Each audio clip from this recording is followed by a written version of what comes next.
uh, always ask me. I can stop and respond to the question. Okay, मैं recording and the एक minute transcription. देखिएगा, किसी को add करना हो गए सब ऐड नहीं अभी हैं. I'm trying to add people as many as possible. जैसे responses आ रहे हैं, और this was one of the reason why I thought I should start early. ताकि फिर वो again there won't be any confusion about it.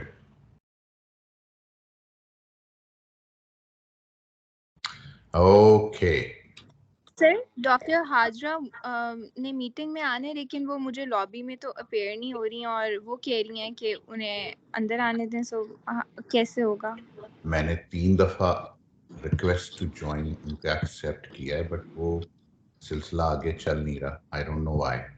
So ask her to join again. मैंने अभी फिर एक रिक्वेस्ट उनको डाल दी है. I hope she will be able to. Okay, मेरे हिसाब से she is there. Got it? Okay. Yes sir, मैंने किया. Okay, good. So let's start for today. Can people see my screen? Manur, आपको स्क्रीन पे रहना है और लोगों को एडमिट करते रहना है जैसे जैसे लोग ज्वाइन करेंगे. या sure sure. Okay. Can you people see my screen? Yes sir. और कितनी आ रही है? पूरी स्क्रीन आ रही है? फुल स्क्रीन आ रही है. Okay, so this means that you can see my screen and it's a full screen, right? Admit. Yes sir. Okay, come on. Admit. मैंने एडमिशन करने की कोशिश की है लेकिन हुआ नहीं. क्यों नहीं हुआ? ओके, आप कर रहे हैं एडमिट? यस सर, मैं एडमिट कर रही हूँ. आप प्लीज स्टार्ट कर लें. Perfect, good. चलो, this is easier now, right? Keep admitting people, and if there is any problem, just stop me. So let's start. It's exactly 8 o'clock. Bismillahirrahmanirrahim. Alhamdulillahi Rabbil Alameen. There were lots of questions related to ICD-11. Before I started the session, I was discussing it with some of the residents, and they asked me very specific questions about it. So first, I was always in favor of using DSM for past 10 years or so, maybe more than that. And the only reason for that was that I felt that ICD-10 is 30 years old version. And most of the colleges, academic institutions, they require references for past 5 years. And when people quote ICD-10, I was a little bit confused and myself ambivalent what to say to them, because then they are giving me the reference for something which is about 30 years old. And when somebody is using a reference which is not historical in the background and it is 30 years old, then academically this is not considered to be a sound situation. So I was more in favor of using DSM-5 because it was new, it was updated, it was recent, and people were using across the globe. But the day ICD-11 started coming up, formulating their booklet in the form of distributing it in the PDF format and working on it, I thought that now it's time to change to ICD-11, because this is probably the recent most now, the classification system. And now I definitely would prefer residents, psychiatrists, and other people to use ICD-11. So I don't have that contradictory situation with my residents and other trainees that people should use ICD and DSM-5 instead of ICD in Pakistan, because my rationale was that it was an old version of classification. Now, if somebody will say that I want to use ICD, I will definitely say, yes, you should use ICD, because ICD is a global thing and DSM is restricted to North America and some of the other countries. Advantage of living in Pakistan is that we can be trained in both situations, the American psychiatry and the British conventional psychiatry. Disadvantage is that when people stick to their guns and they don't want to improve themselves because they feel that globally ICD should be used. Well, that was an old story. Now, globally, yes, we should use ICD because it's recent, it's updated, and it's good actually. Another question which was very interestingly asked by one of the residents, I don't know if that gentleman is here or not, was why the new classification system changes the codes. Because every time you come up with a new classification system, there is a change in the codes. It's difficult to understand. It's very complicated. So I've been trained in Pakistan and I was using ICD-10 because at that time, I still remember very clearly, my mentor, Professor Malik Mubashir, was part of the ICD-10 process, and his name was there in ICD-10 as well. And our institution was mentioned as well. So globally, whatever the research is done by WHO, they collaborate with WHO, again, centers. And then these centers provide them data and other specific statistics to make sure that everything stays well. So at that time, we were using ICD-10. Now, for me, who's been using ICD-10 for past 30 years, or maybe DSM, it will be very difficult to switch at this age to ICD-11, but we have to because this is something new. This is something scientifically based situation, and we should use it. And please, please, please, I'm asking you once again, if you have any questions, you should just stop me and ask it. I will prefer that you should stop me and ask me questions. That will make it more convenient for you people to understand it. Because if I'll keep on presenting without stoppage, I don't know. My perception is that probably either people will understand everything or they won't understand anything. So I definitely would like you people to stop me and ask questions. So the first and the foremost thing that why we want to have this presentation. It is one, to understand why ICD-11 has been developed and its uses. Number two, to develop an understanding of the potential benefits of using ICD-11. So why do you want to use ICD-11? Why not ICD-10? Why not DSM-5? So I will talk a little bit about that as well. To develop a basic understanding of ICD-11 architecture and key differences between ICD-11 and ICD-10. And to understand stem codes and extension codes which are used in ICD-11. Surprisingly, this is actually the crux of the presentation, that you should be able to make sure that you understand how this book should be used in your day-to-day clinical practice. So I'm not bothered if you know the diagnostic criteria for major depressive disorder or not, but if you know how to use ICD-11, it will be easier for you to understand the diagnostic criteria for MDD, which probably is not very different from what we are again learning over the period of years and years, but there will be definitely some changes. So number one, ICD-11 is more comprehensive for use in broader clinical settings. For example, primary care, responding to multiple needs of actually the patients and the care providers as well. So ICD-11 has a diagnostic criteria, which I'll talk about it soon, which will elaborate all the problems which the patient is having.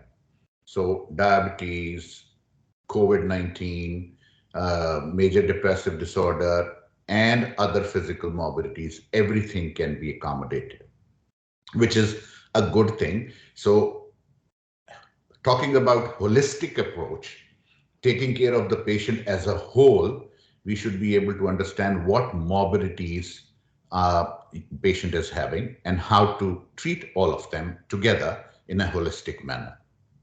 Then ICD-11 reflect current medical terminologies and information needs up-to-date scientific knowledge.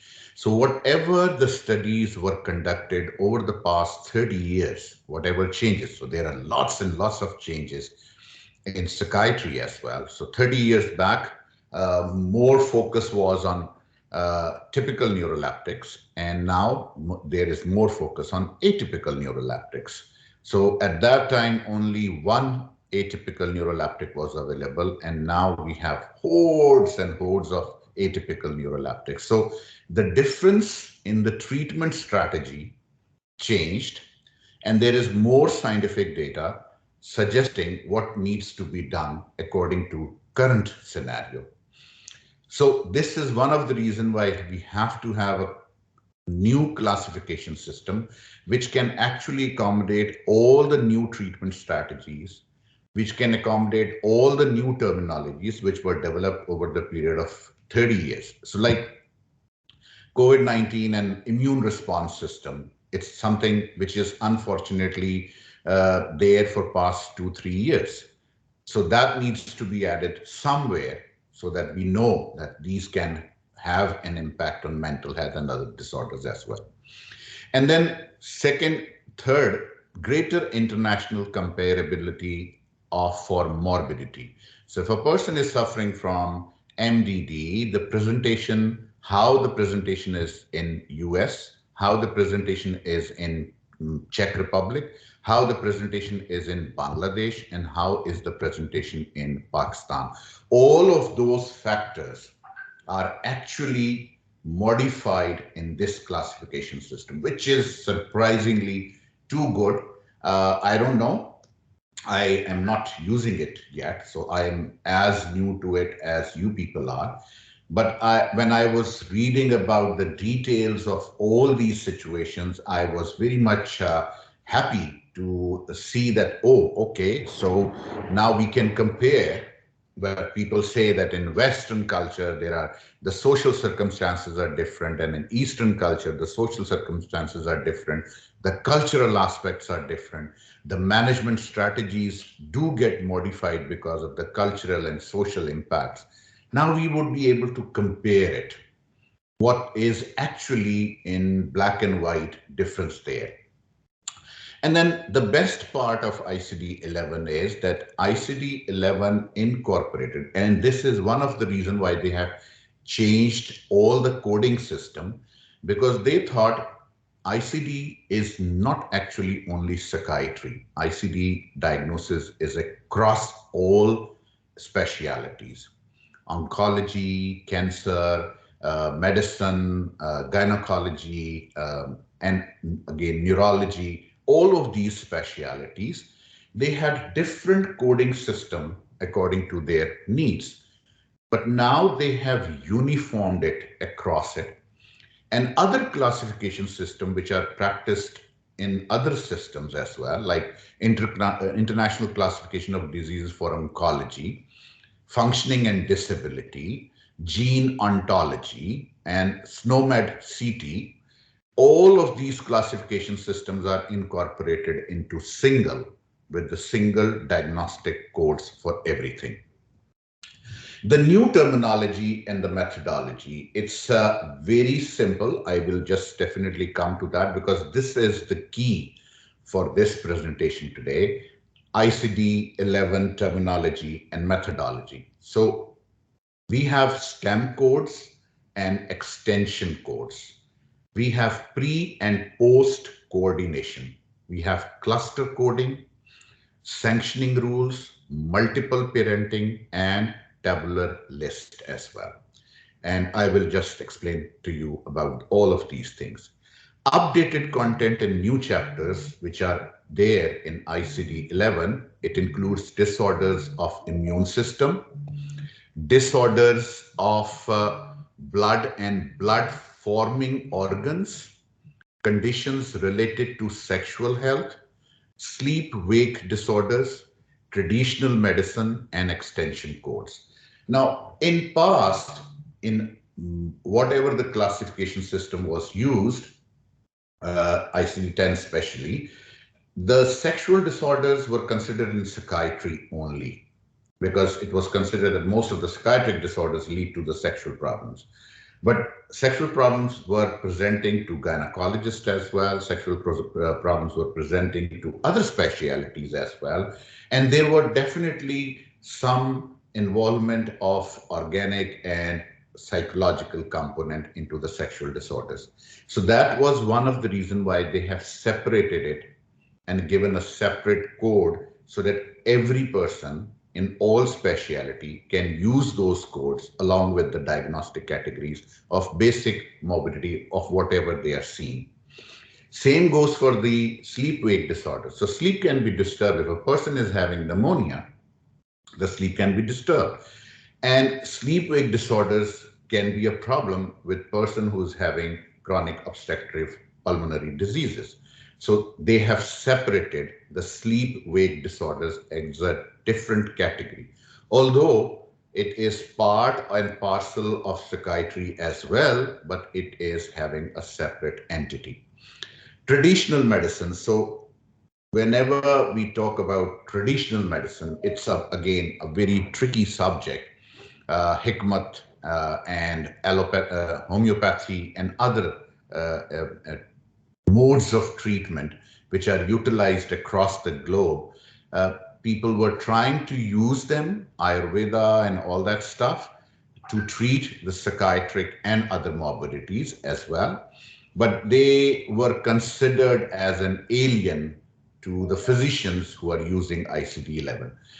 So there was a thought that probably some classification systems should be devised so those people can be involved into it and we can learn more of the problems associated with other aspects. So if somebody is suffering from major depressive disorder and that person is given some, yoga exercises, what is the impact of the yoga treatment on MDD? There is definitely an Excel sheet available for the people, and they can put their codes in it and also the response to it as well. So it will be easier for people then to know that, okay, fine, yoga can have an impact on major depressive disorder like this. That is the wonderful aspect of ICD-11, that we are not believing in exclusion, we are believing in inclusion. And maybe after 5 years' time, you people would be able to understand, okay, fine, the dynamics of having yoga treatment, the traditional medication on major depressive disorder, along with psychotropics that we people are, as a psychiatrist, as a physician, are using, what actually is the impact and linkage of them, so we can improve the treatment strategies. So this is the best part of ICD-11. Well, I feel best, but people may differ from it. And we definitely can have an argument on it, discussion on it, and we can justify points in favor or against it. So ICD-11 has a coding system which is called STEM codes, which is a number 1 to 9 or letters A to S, 1 to 9 and A to S. They can be used alone, like only one, or they can be used in combined. 1A goes together. How? We will come to that as well. And then they have extension codes, which is actually a Roman figure. So like 10, X, etc. It cannot be used alone. So the extension codes are always related to things with the main diagnosis, the alphanumeric. Somebody is having a microphone on. Can you please mute yourself? Thank you. Okay. So symbols when combining the codes, stem code 1, stem code 2, stem code 1, and extension code 1. This is actually the main aspect of ICD-11, the coding system. So two or more stem codes can be used, adding extension code to a stem code, and this is called post coordination. So post C. So code 1, code 2, extension code X, code 1, code A, extension code 6, all can be added up. How they will be added up and what is the description of it, you will be able to understand this shortly. So stem code 1, stem code 2, stem code 1, and extension code 1. The extension codes cannot be used alone. So for extension codes, it is essential that we should mention the stem code 1 and stem code 2. Only then the extension code will be valid. If we are not using any stem code 1 and stem code 2, the extension code is invalid. I know it sounds very strange when I'm talking about these terms, but make sure that you just have a broader view and idea about the situation, about these coding system. And then once you will start practicing, I can assure you that it will be much, much, much easier for you people to move forward with it. It won't be very difficult. And I will tell you how it will be very easy for you. So WHO core classification system, there are multiple systems which are again devised by WHO, ICD, ICHI, ICF. There are three common foundation classification system. The extension Sir, code. sorry to interrupt. Sure. But someone has a question. I think someone has raised his hand. So if you'd like to answer it. Sure. Go ahead. I am not able to. Okay. Yes. Sorry to Dr. interrupt, AK. sir. Sorry to interrupt, ये sir आपकी जो laptop की screen है sir वो नहीं आ रही ना sir, ये सारे लोगों के नाम आ रहे हैं. Okay, you just have to close the participant list, cross it, and you'll be able to see. It's not problem. Manu, can you see the screen?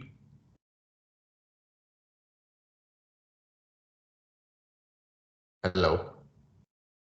Hello, sir. Currently, I also can't see the screen. Currently, मुझे भी नहीं आ रही. Okay.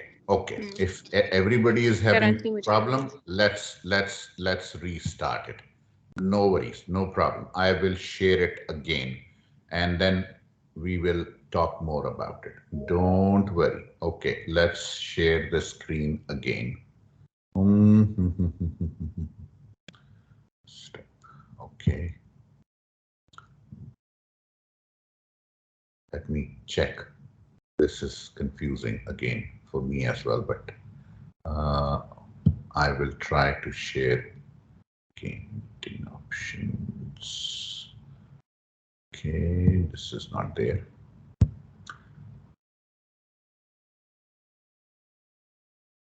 Full screen, turn off, don't show. Okay. People are still joining. So, okay, people, no. Okay, let me check again. Manu, can you help me? Yes, sir, I can. How? But how?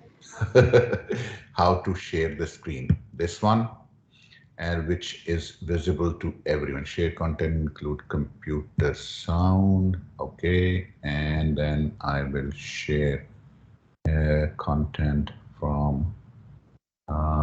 Okay, share screen. Can you now see it? Yes. Yes, sir. Visible now. आप सबको नजर आ रही है? It's visible now. Yes, sir. Okay, perfect. Okay, let's start again from this slide. I won't be going back. Okay, so WHO core classification system is multi again, specialty. ICD, ICHI, ICF. WHO basically makes certain classification system for histopathology, details of external causes, severity of infections, and all that situations. They thought that they have so many offshoots in the classification system, like ICNP for nursing, ICPC for family medicine, ATC for medicament and dosage uses, orphanate rare diseases, Lion C, NPU, laboratory investigations. All of these classifications were built by WHO, but they were all in a separate section.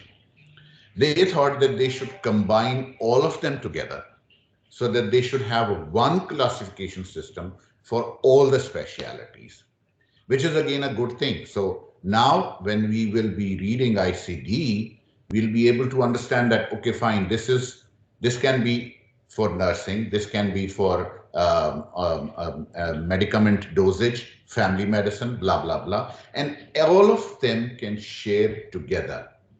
So it will be a strong background for all the information that you want.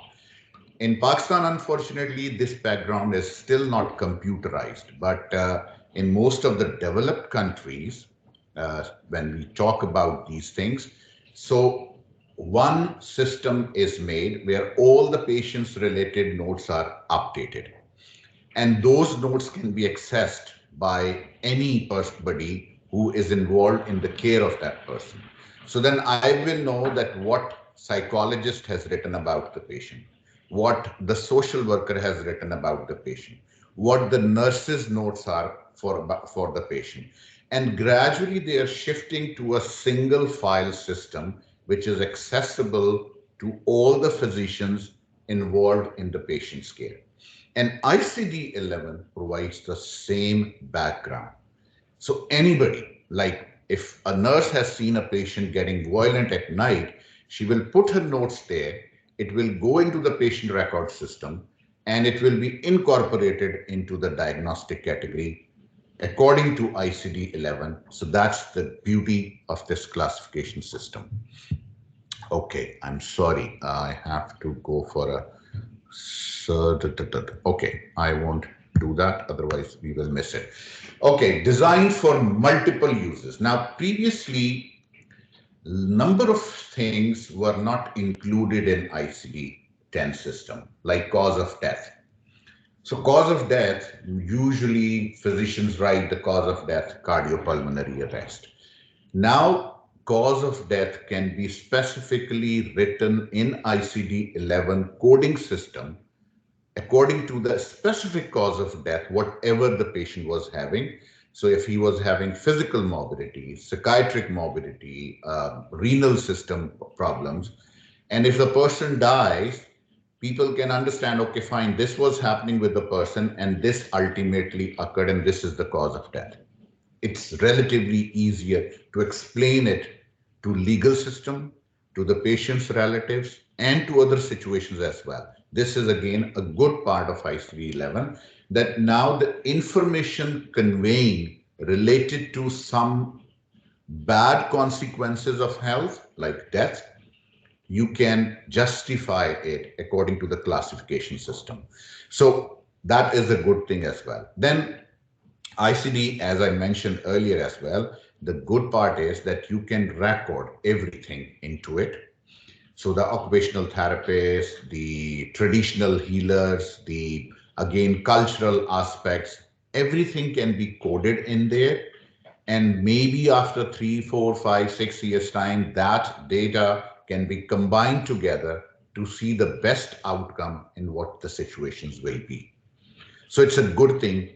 Patient safety, drug safety, device safety. So people are using multiple devices, not talking about the mobile devices, but talking about other devices. Like if somebody is using a Holter monitor in cardiology, and if he comes to psychiatry, you'll be able to understand that this Holter monitor is having this effect on the patient's health, and I can quote it into the record system, and that can be accessed by the physician, and they can correlate everything. So this correlation of multi-speciality program into the patient record system of ICD-11 is marvelous. And that's the beauty of this system.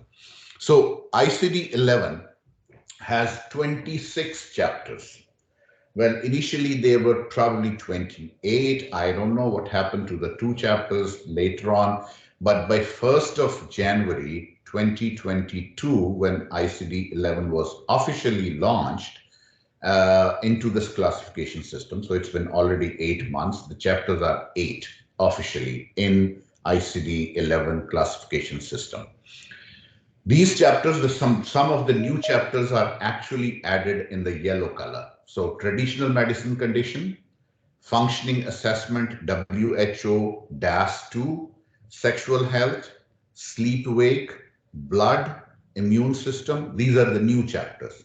The chapters with the red are actually new added coded system. So external cause, trauma, infection, congenital, tumor, others, ancient Chinese roots, ancient India roots, blah, blah. These are added into this whole of the classification system.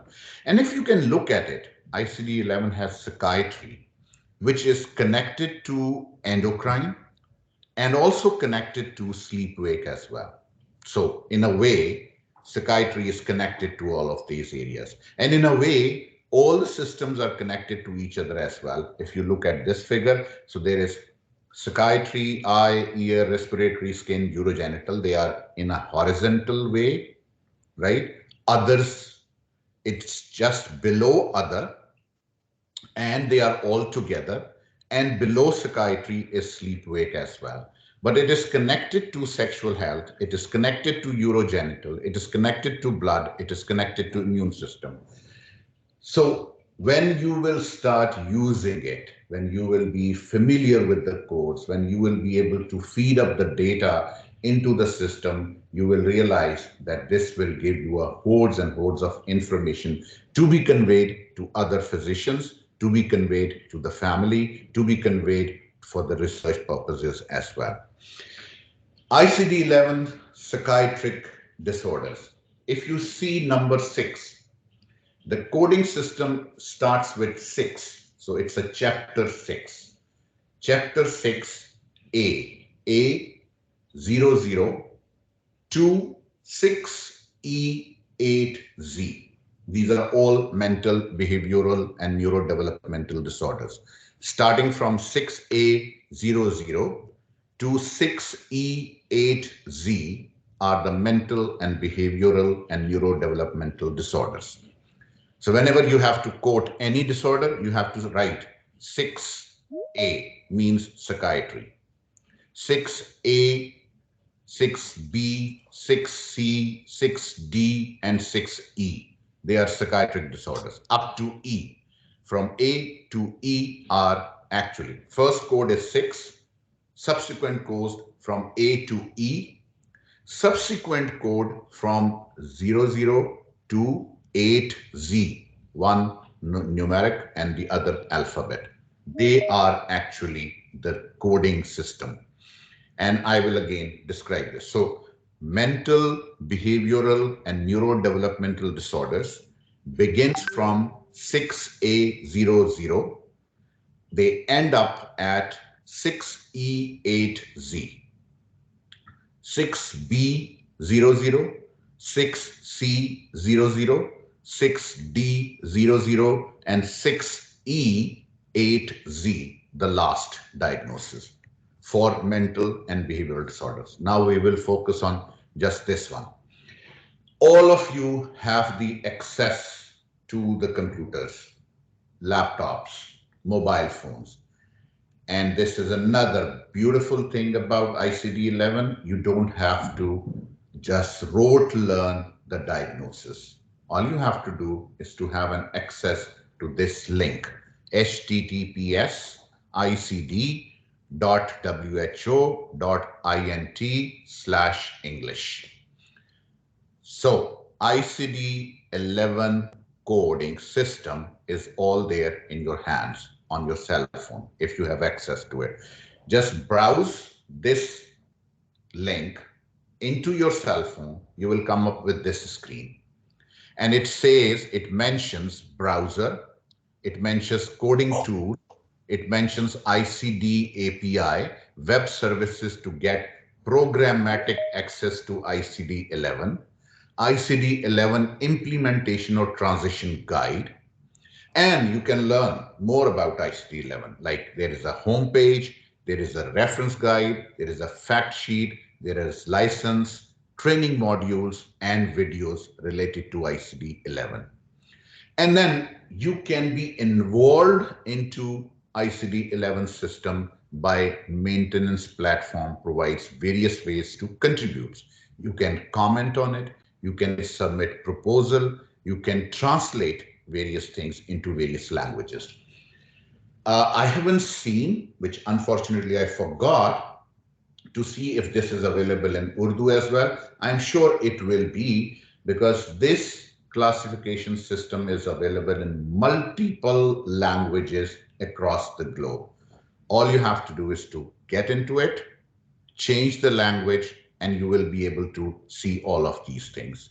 Again, this is called International Classification Diseases MMS system, MMS system. So you don't have to, I don't have to actually memorize ICD-11.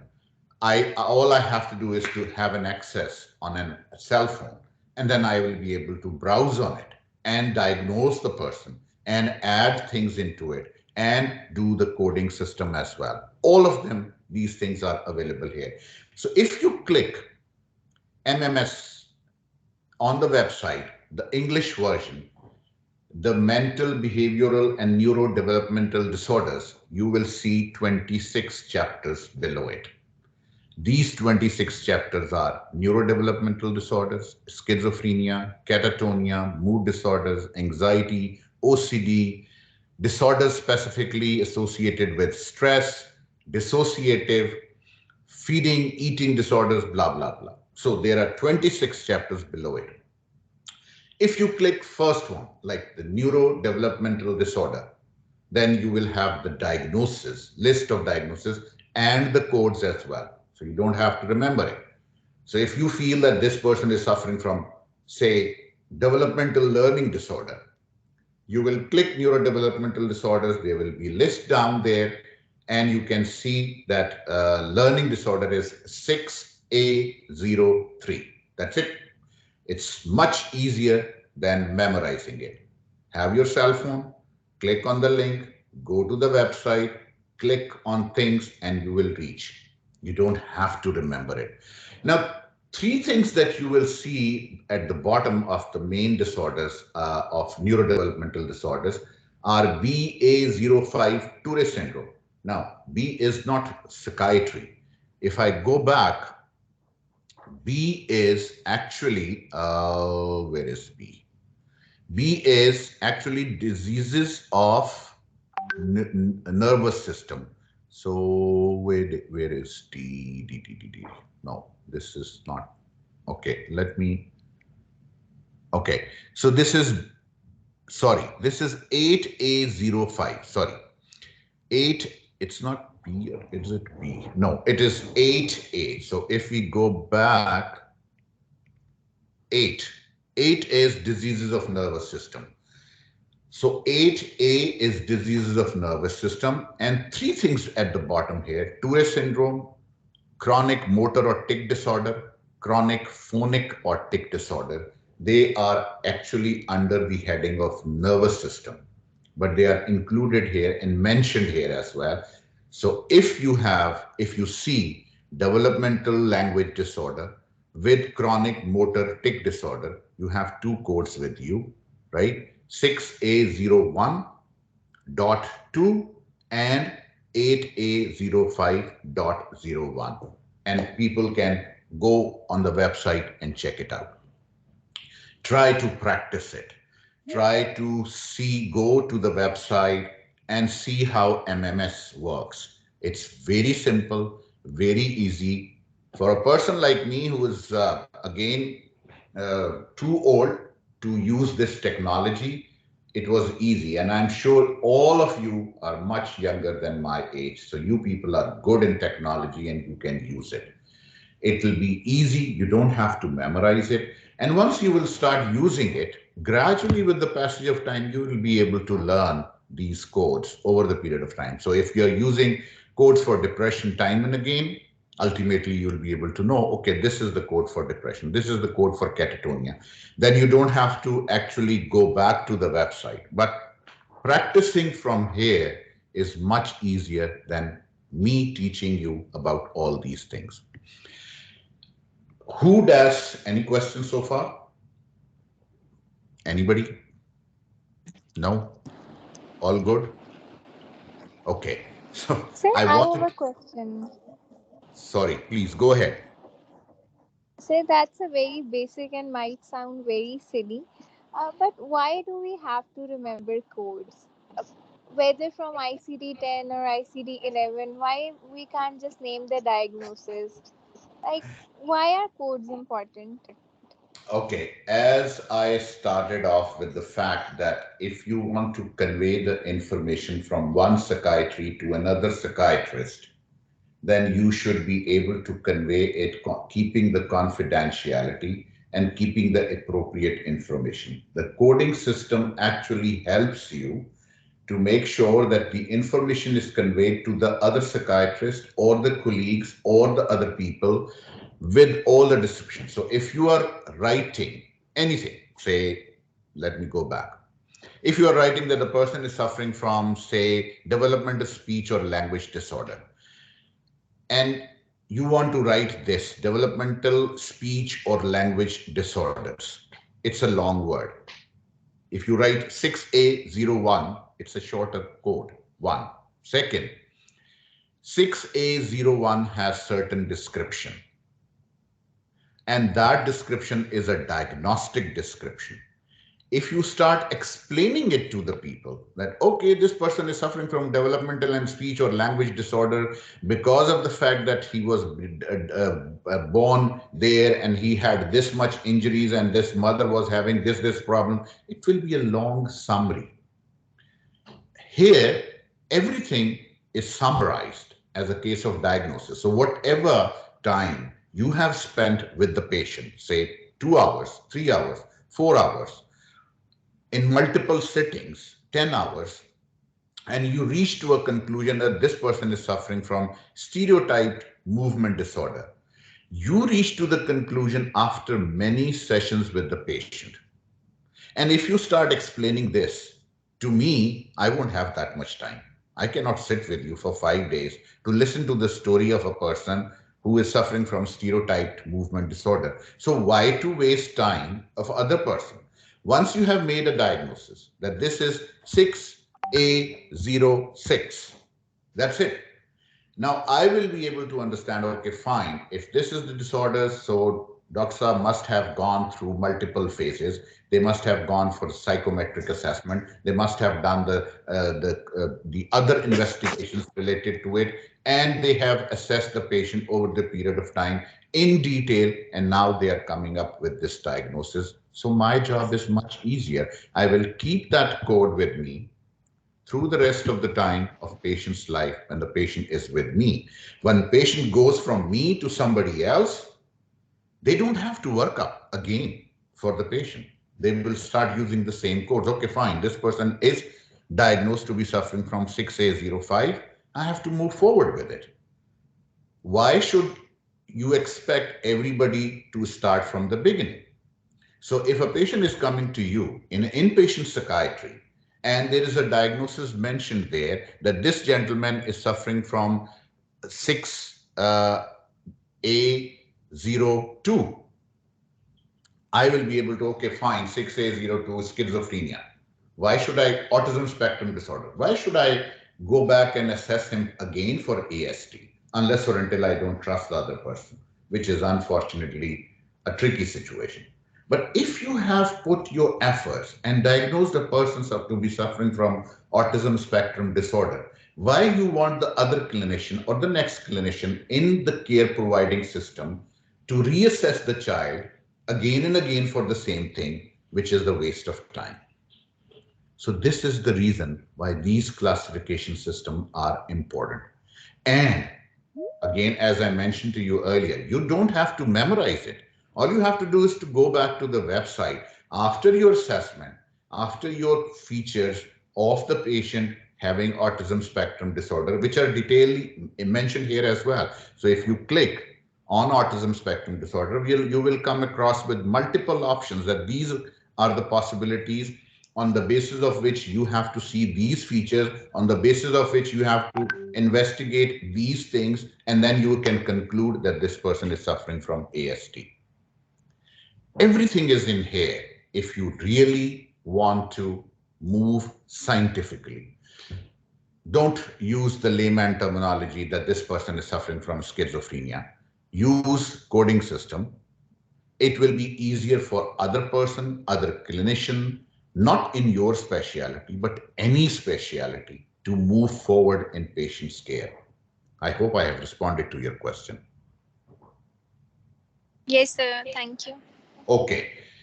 Who does global Bilal has also assessment raised his of... hand. Wants to ask a question. Sorry, couldn't get it. Say it again.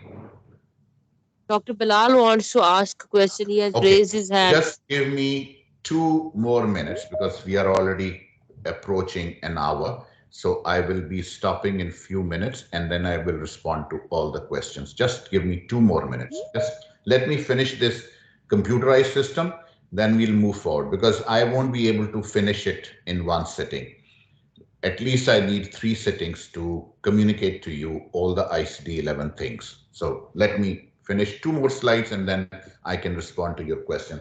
So DAS, the Global Assessment of Functioning, previously was GAF according to DSM. They have, WHO has WHO DAS, second version, 36 item version.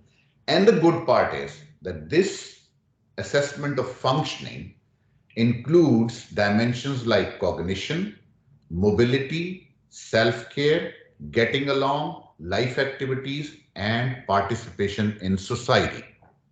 All the parameters of functioning which we expect to be corrected, like cognition, mobility, self-care, getting along, life activities, and participation in society are covered in this scale. And it is mentioned as 0.0, 0.1, 0.2, 0.3, 0.4.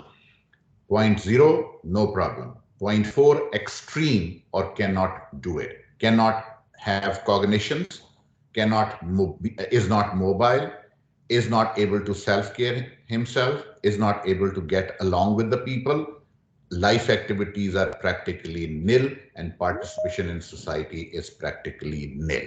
So this is 0.4 in the coding system. Just one more slide. ICD-11 has the international standard for systemic recording, reporting, analysis, interpretation, and comparison of mortality and morbidity data. If you go back to the MMS, the examples include mortality, morbidity, primary care reporting, clinical recording, research, patient safety, antimicrobial resistance, epidemiology, population health, health system of performance, resource allocation, and reimbursement. So if somebody wants the money back from the government, from the insurance company, from any other sources, they can use this system as well. It's all in there. I will stop my presentation here because the next thing is more, again, theoretical. Some of the slides I can scroll down, overview of structure of ICD-11, catatonia, bipolar disorder, body dysmorphic. We will try to cover all of them later on. So I am stopping my presentation here. If you have any questions, you can go ahead. Now you can ask me any question if you want to.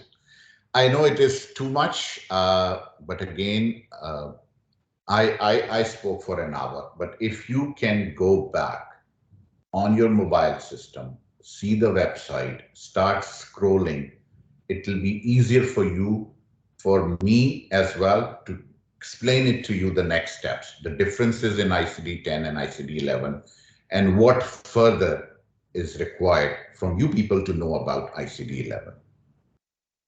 Any questions now? Dr. Benazir, somebody wanted to ask question. Yes, sir. Dr. Bilal wanted to ask. His hand was raised. Yes, sir. Sir, I wanted to know that we have our part 2 examination coming next week. So I wanted to know, as the psychiatric residents, ICD-11 can be present as a potential talks station in our practical examination. So what we need to know regarding if the scenario is ICD-11 is present in our talks? So, Dr. Saab, I mentioned it earlier as well. From people, I don't know about your examiners now. I don't know how. I know this much, that your convener of examination, Professor Iqbal Afridi, is a dynamic man, and he is very much instrumental in various things. This is a tricky situation, your exams, right, for using ICD-11. Well, if I will be your examiner, I will definitely, this time, I will ask you questions related to the same things which I have taught you. What is ICD-11, how it is used, what are the classification system, what are the advantages, what are the disadvantages, how you would like to criticize on ICD-11, what do you think will be benefit of using ICD-11 in times to come. So these are the questions which probably should be asked in coming exam. But subsequently, in 6 months' time, when the examiners will be exposed to ICD-11, I believe a transition from diagnosis of presenting a diagnosis from ICD-10 to ICD-11. So maybe in 6 months' time, this question was asked earlier as well, and I responded to it earlier as well, that next time, in next exam, not in just a week or 10 days' time, maybe this time, maybe some examiners will ask you, what is your diagnostic criteria on the basis of ICD-11 for this patient?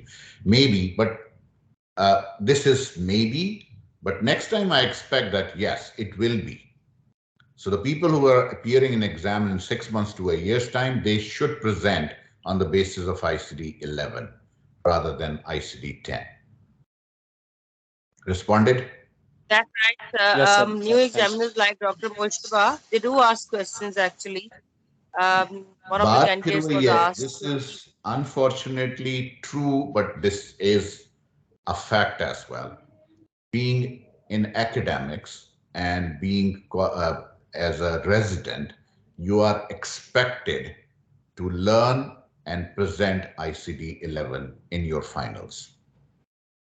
Not in Pakistan only, but everywhere. So if you go to UK, probably they will be asking you about ICD-11. If you go to maybe Scandinavia, they will be using. So wherever the diagnostic classification system is used, it will be changed to ICD-11. It has changed and it will be further changed because it was launched officially on 1st of January 2022. So it's been 8 months. Now people expect that people will start using ICD-11. So maybe if I'll be an examiner, I will definitely ask you to not to quote me ICD-10 because I was not in favor of it earlier as well because it is a 30-year-old classification system. And being resident, if I at this age can change myself, why can't you change it? It is expected you to change. Right? Any other question?